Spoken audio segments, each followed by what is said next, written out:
Welcome to Machine Design's Fast Five, a series where we ask an expert five essential questions about a given topic.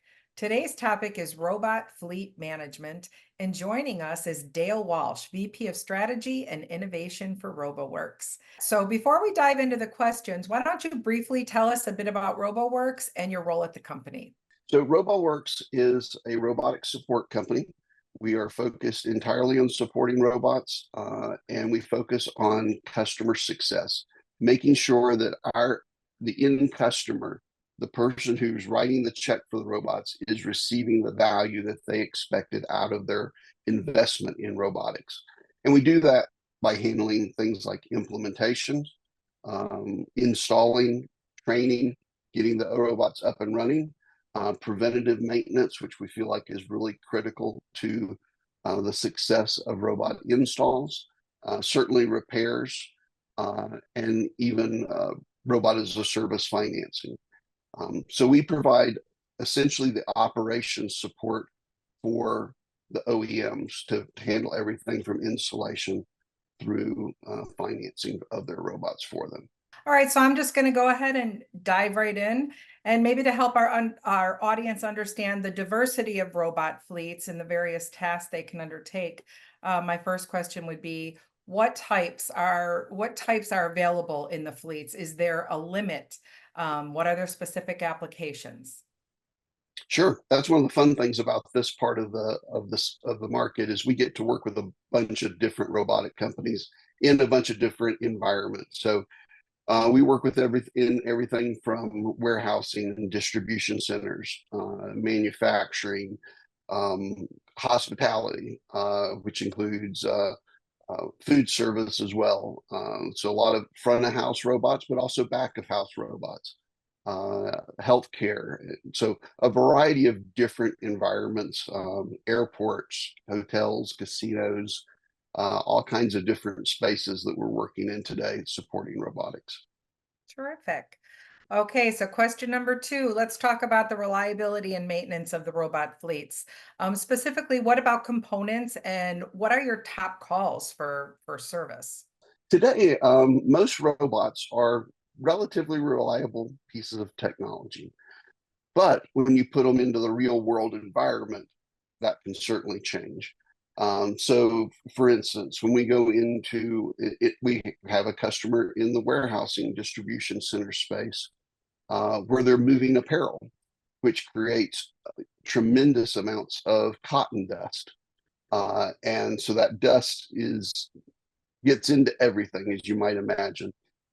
So there's a significant amount of preventative maintenance that needs to be done to keep those robots operating at top performance when they're running 24/7 sometimes during the year with all of that cotton dust that can be in that environment. So cleaning sensors, things like wheels, casters, axles, drive motors, those are all areas that are of common concern where we find issues.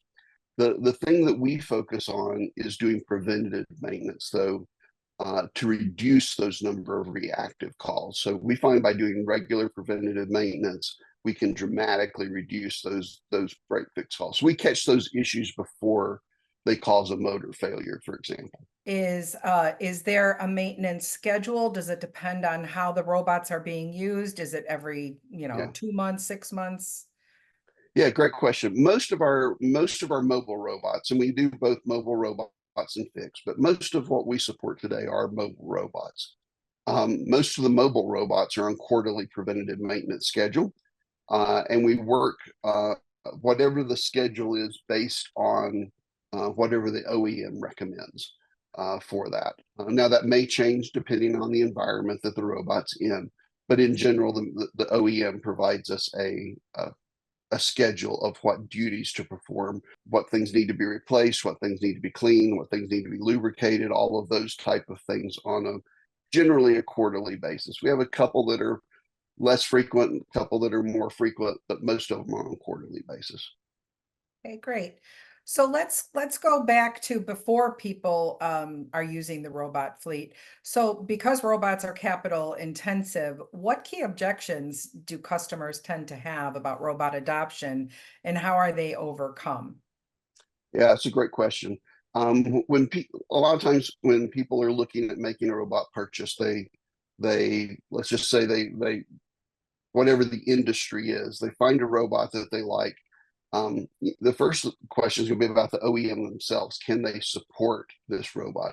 Are they a startup? Are they a well-established company? And that's where we can come in to help the OEMs because we can provide that nationwide support for them. So tech support is one of those first concerns that the customer is going to have. If I buy this, is it going to break? If it breaks, who's going to come fix it? How long is it going to be down? All of those kind of things. Is somebody going to? We're not technical, right? We're a restaurant or we're a hotel or we're a warehouse. We're not the technical folks. Who's going to keep this thing running? So that's one of the first concerns, and we certainly help address that. The other thing is, are my people going to use it? Right? And if I make this investment in robots, are people actually going to use it? And we help with that through our customer success program with constant retraining. When we're doing those quarterly visits, we don't just do the electromechanical preventative maintenance. We're also retraining the staff. We're also looking for opportunities to expand the operation of the robot. We're also looking for solving for those things that you hear from the end user. Things like, yeah, the robot's great, except, and then we try to figure out what that accept is and resolve those things before they become problems. So adoption is the other one. And then certainly robot as a service financing is one of those things as well. I don't necessarily want to write a check for 10 robots. Can I finance it? And we can actually help our OEM partners with robot as a service financing as well. In regard to RAAS, what makes it unique or special? So the challenging thing in the robot space today is there really is no secondary market for robots. Unlike other pieces of technology that you might be by certainly automobiles or copiers or things like that, where there are secondary moment, there's not really a secondary market for robots today. So you have to kind of build a robot as a service financing program that takes that into account. So Roboworx offers consulting services to help businesses scale. Can you discuss the types of projects you've worked on and maybe share a case study or two on how you helped a manufacturer scale? Of course, I understand, propriety.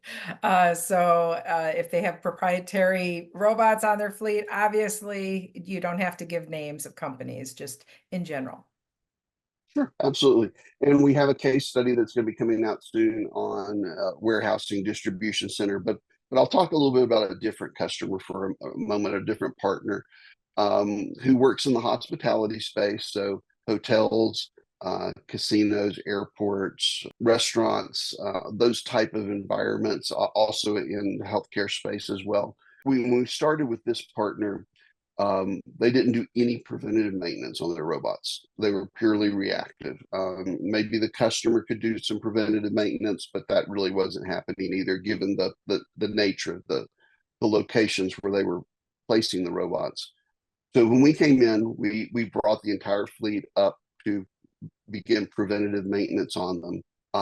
And we were able to reduce their number of service calls by 93% by Wow. doing regular preventative maintenance on the robots. So after a period of time, their service calls dropped by 93%. They also were offering our services as an option. So here's, if you buy a robot, you could upgrade to having this support option. Now they just provide it as it's built into the price of the robot for as a brass offering.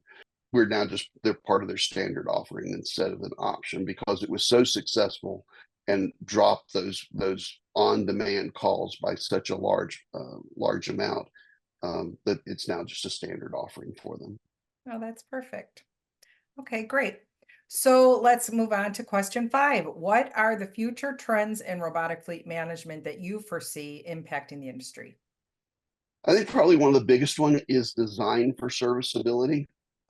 We've seen an evolution over time in robot design. And in particular, I think design for serviceability will become more important. So we see everything today. We see some robots that are designed for serviceability. We see others that are not outside. They're, sometimes you see a robot from our perspective, from a serviceability perspective, who may be a beautiful robot, may look really nice, but the most common failure points are buried deep inside the robot. Things like batteries, for example, for AMRs. And there are design reasons for that because they want the heavier weight down low, but sometimes you have to take a battery may be the most common failure point, but you've got to take the entire robot apart to access the battery. So I see design for serviceability being one of those things that over time will continue to get better. And a lot more OEMs are looking at that. Maybe if you do need to put that weight at the bottom, you put a way to access it from the bottom instead of having to take the entire robot apart. So I think that's a big one. And I think interoperability between robot OEMs is another one that we're going to see more of in the future. Today, most of the places we install robots is a single type of robot in that environment. But I think in the future, we're going to see more different types of robots in that same environment. And they're going to need to talk to each other in some way, shape, or form. And whether that's through the OEMs or through third-party softwares that can help with that. But I think we're going to see more and more of that as we evolve. I agree. Well, I really appreciate you taking the time to speak with me about this and enlighten our audience. And Dale Walsh, VP of Strategy and Innovation for Roboworx. Until next time, stay curious.